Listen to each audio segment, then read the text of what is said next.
Oh, yeah, let's see, I'm little but I'm loud, and I am so proud. Rose Flores, a little Rose Flores before I got everything under control here this morning. I am captain of this ship, and we are ready for takeoff now. Has everybody been buckled into their seats? I certainly hope so. Good morning, Greenwood. That's right. Well, it was a great night last night at the Inn on the Square. People were having a great time. And I was glad I went. After I got finished with our interview yesterday and I went out in the backyard, I was like, and took Penny out one more time before I was going to go up down Greenwood. I was like, oh, I don't know. Do I really want to go? Then I said, oh, I need to go. So I went, and I'm glad I did. Had a great time. I have one video that I did live from the show last night. That was pretty fun. We've got cameos by Granger Smith, Nick Massey, Bert, and Pope and Bert. Oh, it was a fun night, and everybody was having a good time. So they walked around, did the traditional walk around with the saxophone in the audience, and it was a beautiful night for it. They had it. It was in the back there, and then they've got the patio out there you can walk out on, and it was just lovely. So kudos to Lisa Sanders and her group for pulling off a good one, and so glad that we were able to participate. So that was last night. And then, of course, the day before I was at the fair. I didn't even check. How many steps did I get yesterday? I should check. I think dancing counts for a lot of steps. That is for sure. Let's see if I can find this really quick. Okay. Yesterday, how many steps did I get? Oh my gosh. Okay, that's more like it. 7,436. The day before, when I was at the fair, it was over 10,000. So anyways, I've been out moving and grooving here. And while I have been away, things have been happening. You know, this is the thing about it. And this is the thing that we need to remember. Regardless of what your federal government is doing, your local life goes on. And sometimes I think we forget that.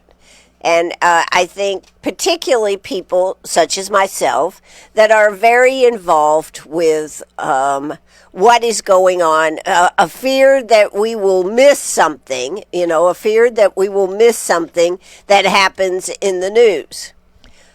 And you know what? You do. But you know what? Does it really affect what you and your life is about? The answer, I would say, is most of the time not directly. And that is why local politics, local is the most important. Your school boards, which, by the way, the school board has a meeting Monday evening, either 6 or 6:15. They will be streaming it, and I think I read it was going to be at the new Greenwood Performing Arts Building. I think. I have to double check that for you, or you can check it yourself, but I think I saw that on social media. You know, one of the other things that I think is so interesting about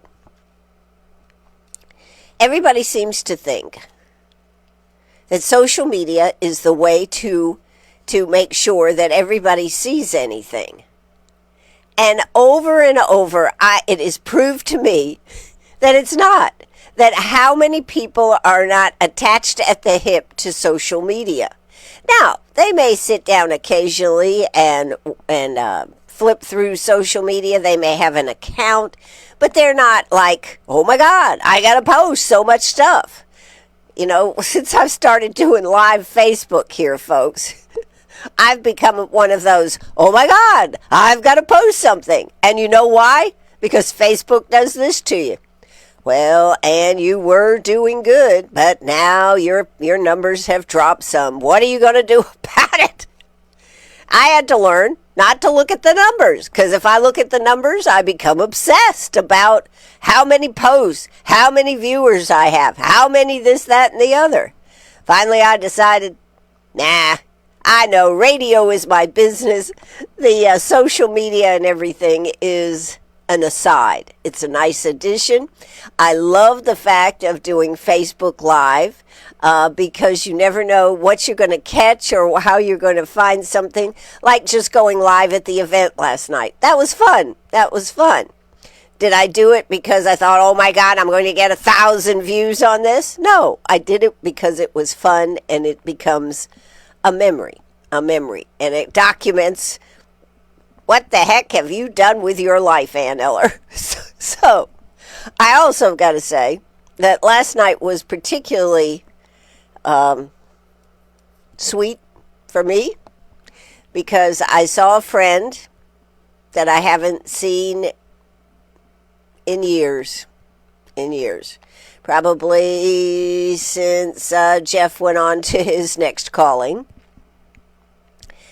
And she too lost her husband, and I just hadn't been able to catch up with her, and she was at that event last night.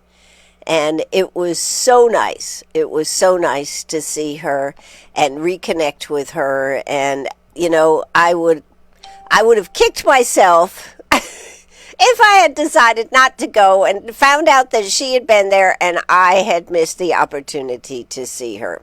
So I really, really meant a lot to me last night to connect with her. As we were leaving last night, she said, oh, Anne, a sight for sore eyes. And that is exactly how I feel about it.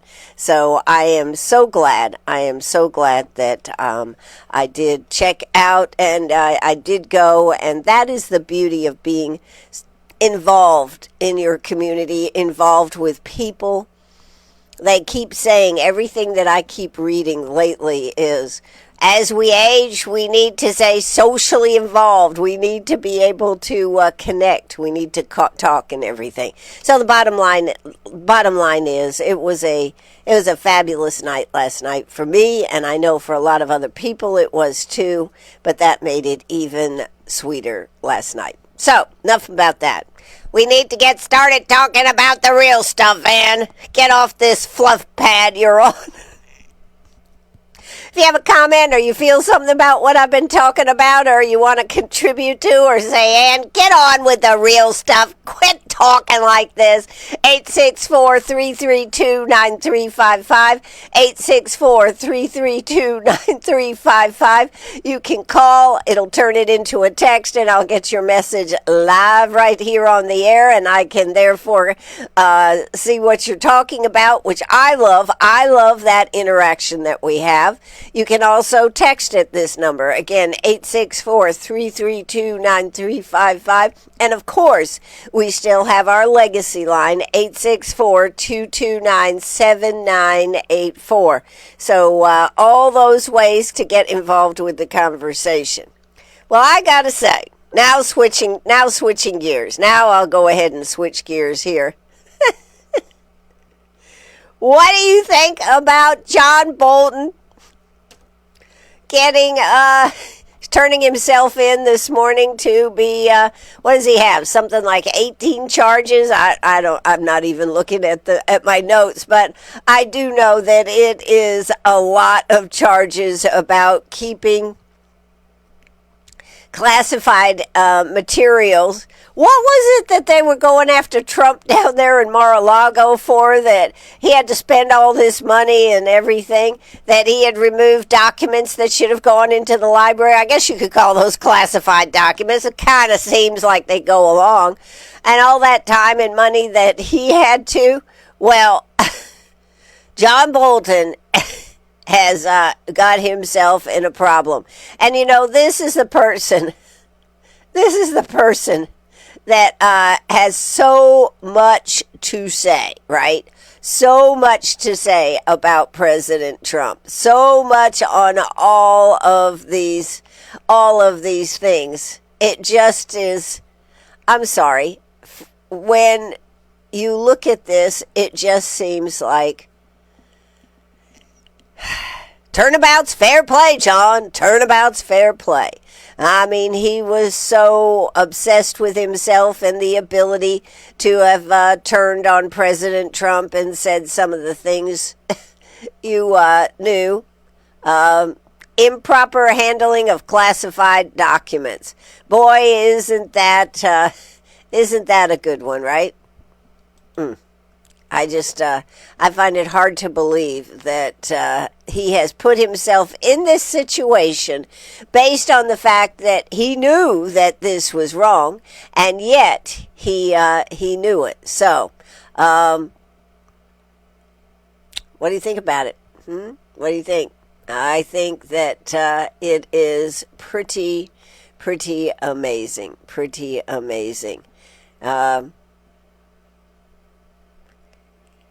White House National Security Advisor John Bolton was indicted Thursday on 18 counts related to the improper handling of classified documents.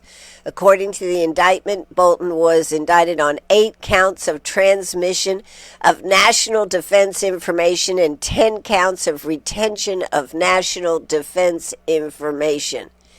From on or about April 9th, 2018 through at least on or about August 22nd, 2025, Bolton abused his position as National Security Advisor by sharing more than 1,000 pages of 1,000 pages, folks, of information about his day-to-day activities as the National Security Advisor, including information related to the national defense, which was classified to the top secret level, and 2 unauthorized individuals, namely individuals 1 and 2, which I believe was his wife and daughter, which are, I think at this time, they're unindicted co-conspirators, I believe is what I was reading last night.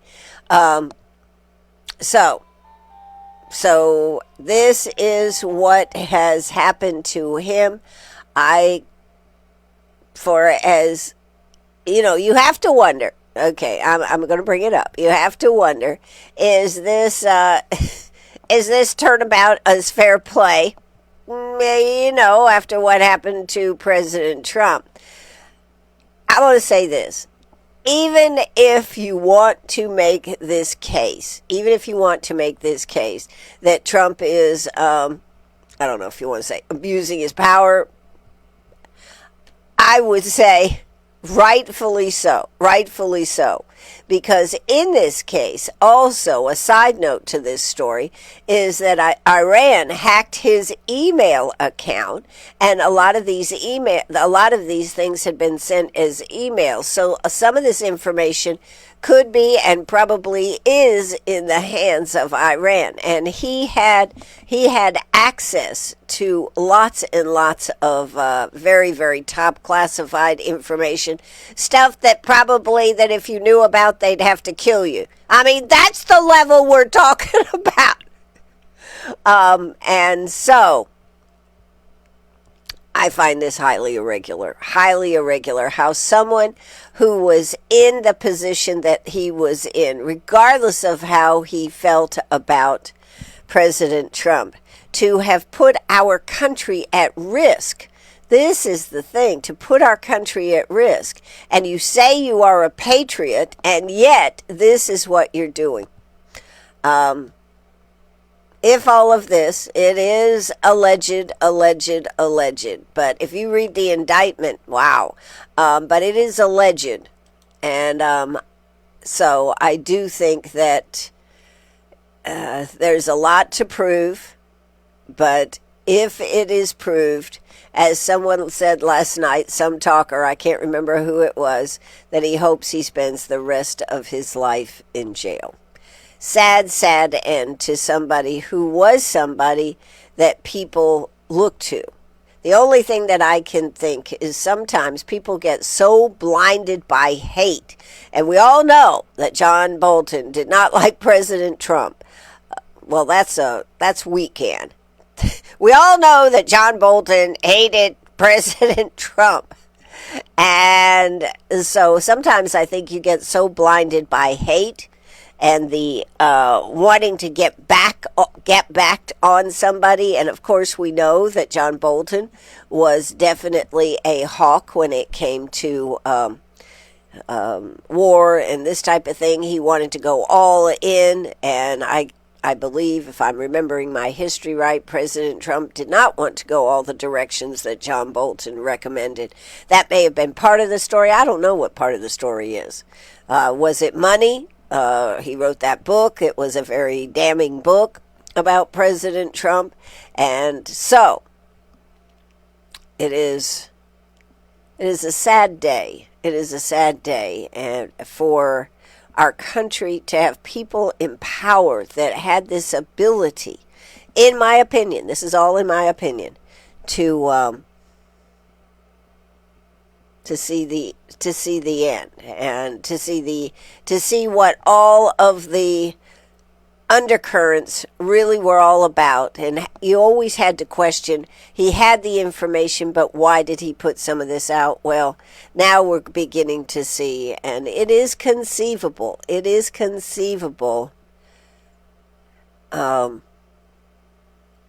he could spend the rest of his life in jail. So that's John Bolton in a nutshell. He is in a lot of trouble. And we'll have to see where this story goes. But another huge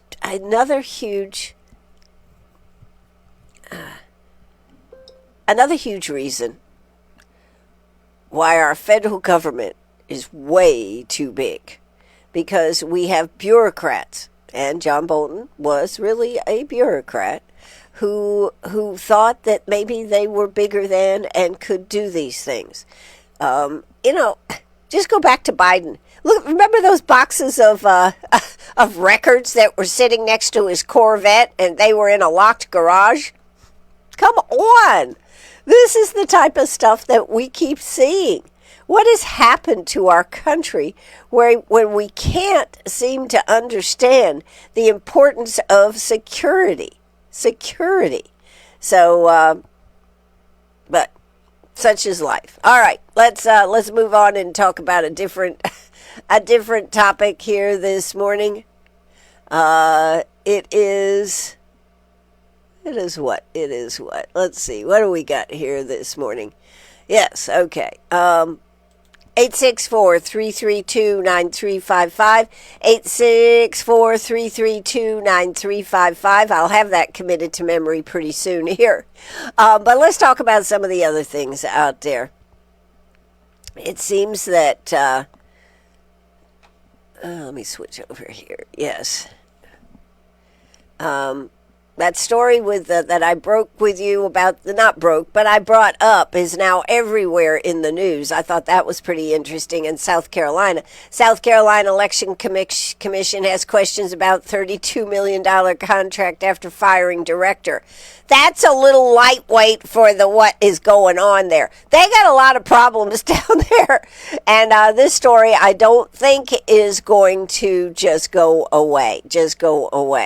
So that's a story that I think was important to break, and was a story that is important here in South Carolina. So what else did I have? National parks, public lands feared at risk of long-term harm as shutdown drags on. Everything, as long as this shutdown continues. No, for a lot of people, it's not affecting their lives. For a lot of other people, though, it is affecting their lives. And whether it's air traffic controllers, whether it is people that work serving people for benefits and everything, just the fact that our Congress is not there working on, I really find it tragic. I find it tragic that the Democrats feel that if they hold out long enough, that they are going to get their way, rather than get to work and put the government back in option, make their opinions known, and see what can be done. They have stopped the government. They have stopped the government in working.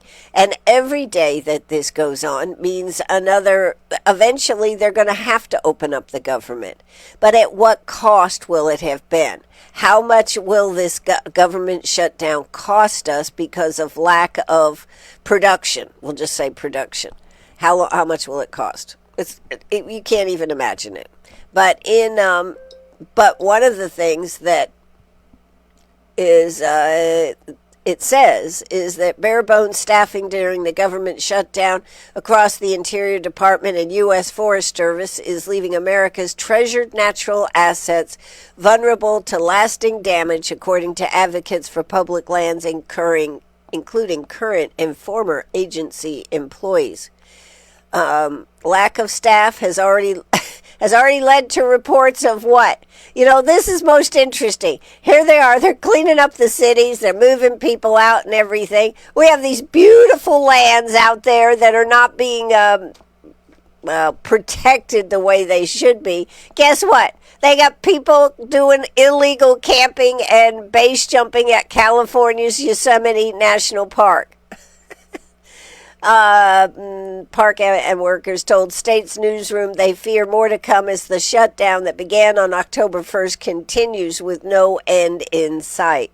Adjustments to park staff meant to front-load visitor services, hide some of the long-term harms, is what they were told.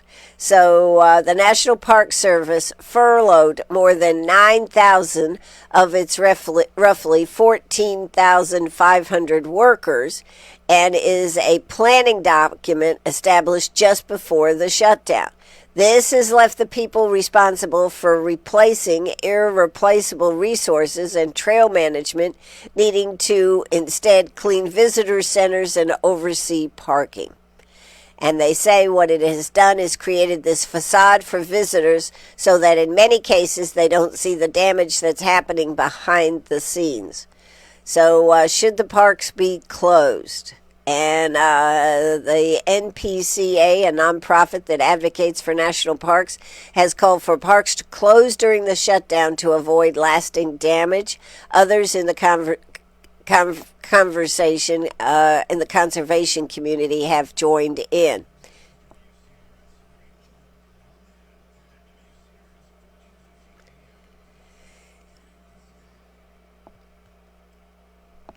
They say the national parks are effectively museums. This would be like the Smithsonian saying, well, we don't have the staff to keep the Smithsonian museum staff, but we'll go ahead and leave the gates and the doors open and come in and take a look, do what you want. The nature of many park sites is making this very, very difficult.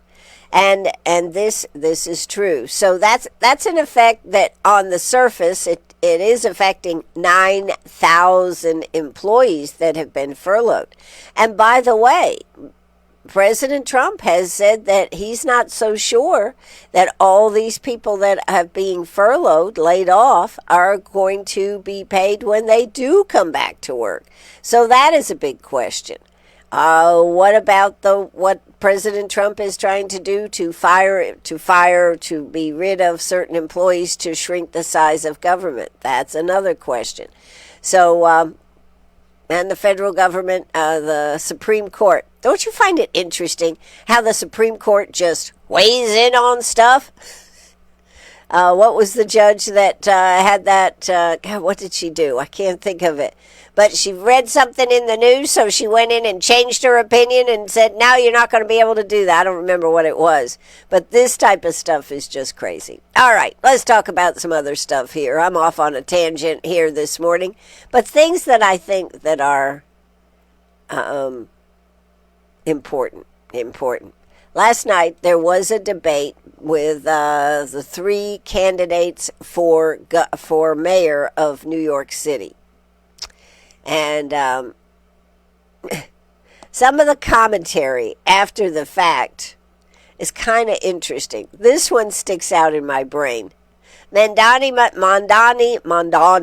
must have sat and watched former President Obama for hours on end because he appears to be able to be glib, cool, smile, and carry on just like President Obama did. Just like President Obama did.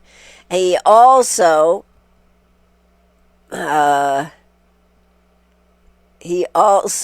flip-flops on key Hamas position one day after refusing to call on it to disarm. This man does not have any hard opinions. But the damage that he is going to do to New York City if he gets elected, I think, is unquestionably, or what he will try to do. You know, Eric Adams tried to do some stuff and found out that he really didn't have the power that he thought he did as the mayor. But still, problems do exist on what he is saying and what he is doing. So,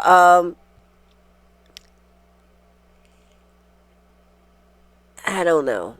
Number of problems facing New York City. Crime, 25%. Cost of living, 20%. Affordable housing, 16%. This is what the people think there. So, but I wanted to mention that if you get a chance, look at some of they're all over the internet, all over the news.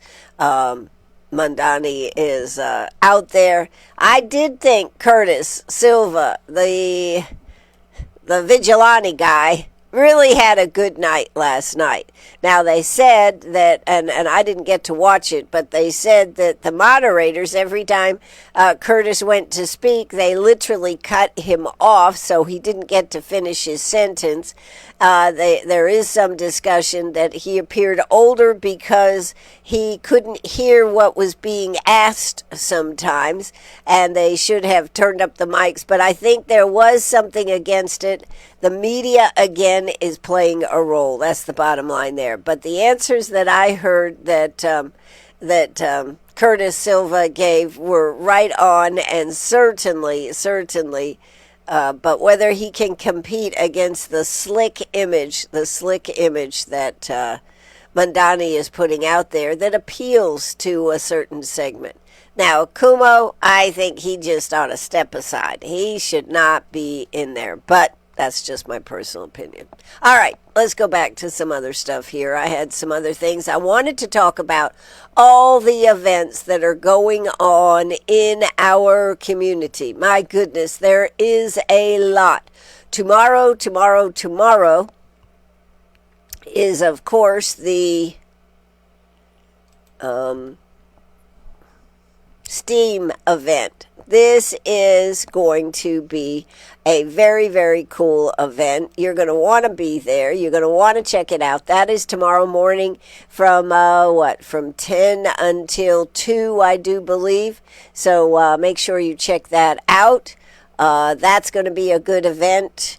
Also, Hogs and Hens is going on over there in Abbeville. They are going to be having a great time. It starts this evening. And the Swinging Medallions, I think they're playing 6 to 8. I think that's right. But lots of food trucks, lots of things going on. So that is always an event that everybody just really loves. And of note, yesterday afternoon, I interviewed, we had Gibson Hill, Leslie Lane, and Granger Smith on, talking about the new event, which is For the Love of, fill in the blank. Okay, for the love of community, for the love of music, for the love of food and art and all of these things. It's a new festival that is going to come next weekend. It is Friday and Saturday. They're going to have street musicians. They're going to have lots of food trucks. They will be closing off only the lower part of Maxwell, which goes right in front, if I'm understanding this right in front of the Uptown Market. But this is going to be quite an undertaking. Lots of local people will be, local musicians will be there. The food truck list is phenomenal. We had a great interview yesterday afternoon. I highly recommend, if you get a second, go back and watch and or listen to that one, because a lot of good information is out there. You will be able to drink on the street with a $10 purchase of a $10 wristband. No hard liquor though, Ann. No hard liquor, just beer and wine. But you are able to do that on the street. You will be able to go from place to place. We're going to talk more about that, but that is a good event. That is next week though. That is next week. So let's just clarify that.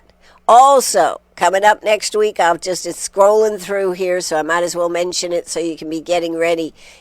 Shred and E-Waste Day is next Saturday, October 25th, from 9 to noon. That, is at the St. Mark United Methodist Church. So that is a great event. That'll be going on next Saturday from 9 to noon. So gather up your stuff, things, bills, old things that you really shouldn't dump in the in the trash. Take them. They'll shred them for you right there. They also are doing TVs. All this type of stuff that needs the electronics, they'll take all that kind of stuff and take care of that for you. So this is a great opportunity. You do have to get it there, but that is a great opportunity. Coming also, this is going to be kind of random here, I guess, today. They need food for 100 plus dogs and 60 plus cats over there at the Humane Society. Donations can be mailed or dropped off at 2820 Airport Road. If they like, and if you have a pet, if you have a dog or a cat, you know what we're talking about. You keep them on a certain diet, everything comes out the other end okay. It's a good thing. You start mixing up the foods that they eat, and all of a sudden they're having problems in their digestion. So they are asking for Purina US dry dog food and Purina dry cat food. So they say, as the pet intake continues to spike, the Humane Society of Greenwood and Greenwood County Animal Shelter are feeling the strain. So we're caring for an average of 160 animals per day. 100 in dogs and 60 in cats. With this high volume, they need more donations, and anything you can do can help. So they are having tomorrow at the Burton Center, they are going to be having a fundraiser out there. This is all kinds of good stuff going on with this. So I think that starts 12:30. Of course, tomorrow morning is Miracle League at the Burton Center. And then after that, they have this big fundraiser. They're going to have food out there, barbecue shack. They're going to have music. I don't know. Are they having the car show with this year? I do not know. But this is what is going on out there, and I hope that you will get out there. That's going on all afternoon out there at the Burton Center. Got to do a big shout out for Ashley House. They are helping with this program to make this really successful, and just going to have a lot of fun. So please go out there and be part of that. Be part of that. That's a free event to come to, and of course you can just go wild, and they'll, of course, will have pets. I do understand, I heard yesterday they are going to have a costume contest. Somebody thought I should dress Penny up and bring her out. I'm like, do you want me to come enjoy and cover the show, or do you want me to just be in charge of Penny?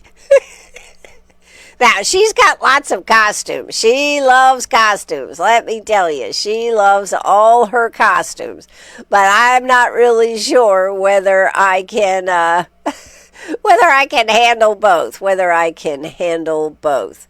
So, I guess I can't seem to find it right at this moment. Let's see. Let's check this other site out and see. Because this is going to be a lot of fun tomorrow. Tomorrow. It is on Saturday after we have the... after you have Miracle League. Now, Miracle League, if you haven't been out there, is a great place to go. Go out and get involved in that. 9:30 is when they start, and I hope you'll get out there and enjoy that. Enjoy that, because if you haven't been out there, please get out there and enjoy it. So, the Humane Society is going to be, I heard last night, I'm not sure I've got this. I mean, I know what I heard, but just to make sure that it is correct, they've done over 900 spay and neuters in our area through the Dixie Self Center out there. That is affordable spay and neuter at the Dixie Self Veterinary Hospital out there. Tremendous amount. And still we are not touching it. So I know that everybody is trying to do their best, but we certainly have a lot of animals out there, and we keep getting more. We can't seem to get ahead of it, which I think is sad in a lot of ways. All right, but that is going on tomorrow. That's going to be another fun event going on. I hope you get out and partake in that. That is out at the Burton Center. They're taking over the parking lot. That'll start 12:30 right in there all afternoon. Music, fun. Last year they had a car show. I don't remember seeing that about the car show, but it could be a car show too. So check those out. As you can see, there is a lot going on in our community. There always is a lot going on in our community. Also, tomorrow morning I'll be on the air, so we'll be talking about a lot of things in our community, as well as playing some great music. Want to tell you about something that I was not aware of, but this sounds pretty cool, is that the Greenwood County Library System is making some big changes for the way they do things. The library's still going to be there. They're just changing the way they're going to do things.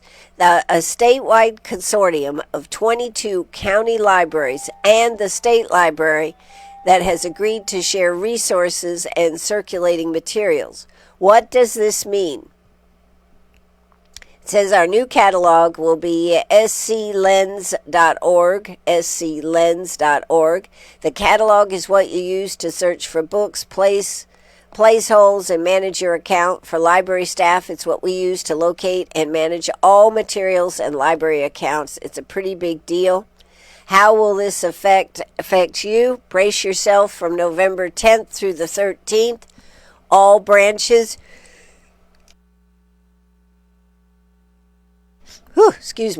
all branches from November 10th through the 13th of the Greenwood Library System will be closed, and your access to the catalog, your library account, and digital materials will be unavailable during most of this time. We understand this may be frustrating, but it will be for them too. How will it affect you?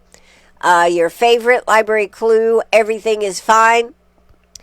We will be training for this and reopen after training on Friday, November 14th. They said we will have access to a new public catalog through SC Lens. Our website will be temporarily transitioning to a simplified version. Their address for their new site will be gwdlibrary.org. And it says, one of the things, though, that your checkout history from our current system will not transfer. If you would like a copy of your checkout history from the past 3 years, you can submit an online request by Monday, November 3rd. We will send you your history in a spreadsheet format. Fill out the checkout history request right there from the library website. Please note, we will do our best to fulfill all requests. but potential high demand and time constraints, we may not be able to complete every request.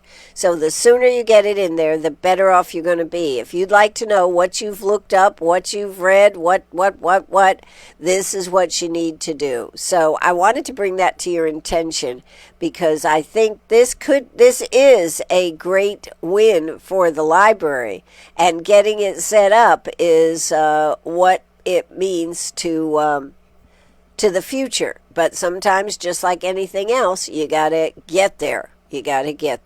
All right. So,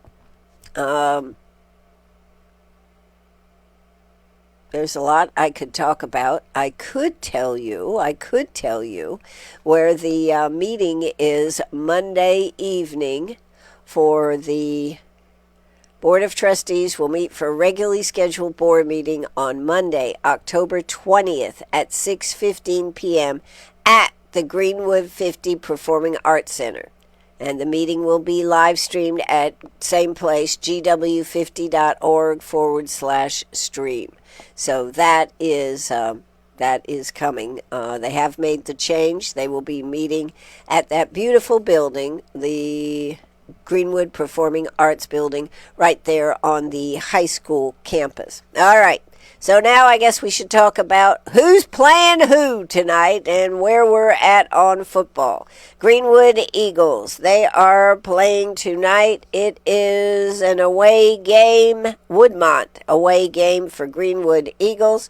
The Emerald Vikings are playing Southside, and that is a home game, so that means a lot of bee-buzzing around will be going on over there at Emerald High School.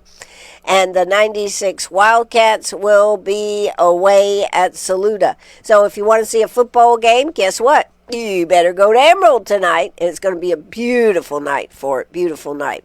I also want to remind you, starting at 9 o'clock on Friday and Saturday nights, Dairy Queen will be doing drinks. All drinks are half price. That's their happy hour special.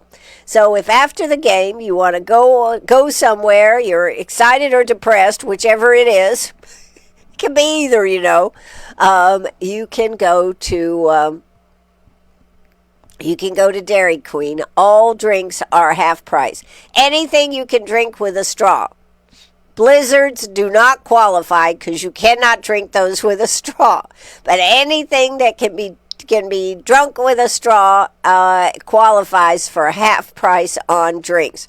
And you don't have to buy anything else. Of course, they hope you do, but you do not have to buy anything else. So check that out at our local Dairy Queen, and check out some of their other fan food while you're there. All right, on Saturday, South Carolina, I tell you what, you'd be hard-pressed to get me to go to a game down there in Columbia this weekend. With the fair being there the last weekend, oh my gosh, the traffic is going to be amazing. But October 18th, South Carolina Gamecocks play Oklahoma. Yes, it is a home game. I believe, am I right on this? I believe it is at... I think it's at 3:30. I think somebody told me. Yeah, I think it's at 3:30. So that is me, or is it 12 o'clock? I don't remember. Anyways, it's going to be very busy. However, I was talking to somebody about having been to the fair and how I couldn't imagine going there on the weekend. And she goes, oh, Ann, it's just great. It's just great. They have their own parking place, so they're not worried about it. And I guess people around that go every year and all the time have a special parking place. She said, but the prettiest sight of all is when the sun is going down and you look over at the fair and you see the Ferris wheel and whatnot. She said is just so beautiful.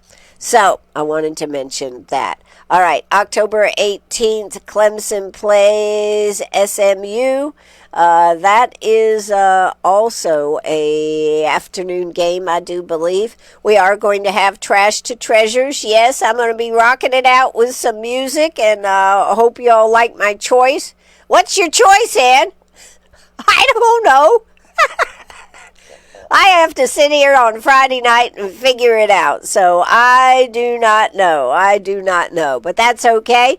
We'll have a good time anyways doing that. So make sure you tune in to that. Anybody got any questions or comments before I finish up here today? 864-332-9355. That's 864-332-9355. If you're not going to the fair, or if you went to the fair and you want to see what I thought was important, check out on WCRS 1450. It's not up there yet, I don't believe. Check out on WCRS our Facebook page. By the way, whether you are a Facebooker or not, my page is open. Everybody can go see it. So if you want to check out what's on my page, go to WCRS 98.5 FM /1450 AM. You put in Facebook and then you put / WCRS. And you can actually look at it. If you are on Facebook, of course, you can go over there. Those videos and everything are there for 30 days. We are going to be putting together a special, what shall we call it? Anne's Big Adventures as she goes out to the state fair. But there's some good interviews. I talked to Susan Jones and Eric McCall, both of John De La Howe, talking about the beekeepers, and also talked with students there. That was a good one. A lot of people have liked the cake video. Oh my God, I took a video of a bunch of cakes that are just, you couldn't even believe they were cakes. They were so beautiful. So, and then I just did some walking around and this type of thing. Saw a guy juggling chainsaws. Yes, it's true. Chainsaws. He actually juggled, I think the max he juggled was 3. I can't remember whether he went for 4. I know he went for, I just did 3. But is that unbelievable? That is pretty unbelievable. Of note, during his when he was up there on the stage, he said he has to buy his chainsaws in Arizona and smuggle them back across to California because you can't buy a gas-powered tool in California. Can you imagine? And he says an electric chainsaw just doesn't make any noise at all. It just kind of sputters along. He said, so if you want the real effect, you got to have the old gas-powered ones. So when he's doing shows in California, he buys them in Arizona, gets them across state lines, and takes them into California. He hasn't had any problem yet. He doesn't know if he should be having a problem, but that's what he has to do. Entertaining guy. All the little extra shows that are going on at the fair are really cool. And I've got some videos, and I've got more videos to post. So if you've seen some of them, you want to check back. We're going to be putting together a whole album of just the things that I did at the fair. I'm sure there's something else I've missed this morning because there's so much going on. But do check out tomorrow afternoon the event going on out there at Burton Center. This is a fundraiser, but they're going to have a costume contest for dogs. Not people, for dogs. I was thinking about making a radio of WCRS and putting Penny in it, but she said, I'm not wearing that. I said, come on, I'll put you in a box and we can poke your head out and you can be a radio. She goes, I'm not doing that. I don't know. You get these things and you think you got a winning combination, and just when you think you got it all right, what happens? They won't cooperate. Kind of like kids, right? Kind of like kids. Anyways, I've enjoyed, as always, being with you this morning.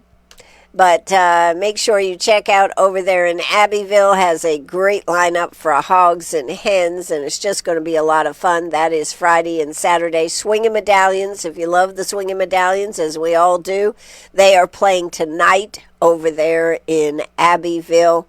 And of course, tomorrow, Saturday, all day long, they'll be having a great time over there. Seems like there is something else I was supposed to tell you, but I think I'm just going to have to give it up because I can't remember whatever it is. Let's check out one thing here, see if there's anything else. Oh, I could tell you, just FYI, there is a cool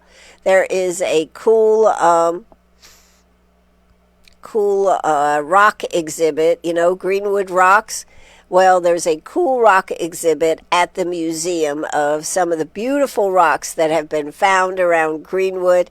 And that is pretty cool to find a rock out there. You got to admit, when you find a rock out there where whether it's Greenwood rocks or whether it's a little word of encouragement, that is cool. Of course, that was something that was started years ago. Greenwood today, I think, actually started that.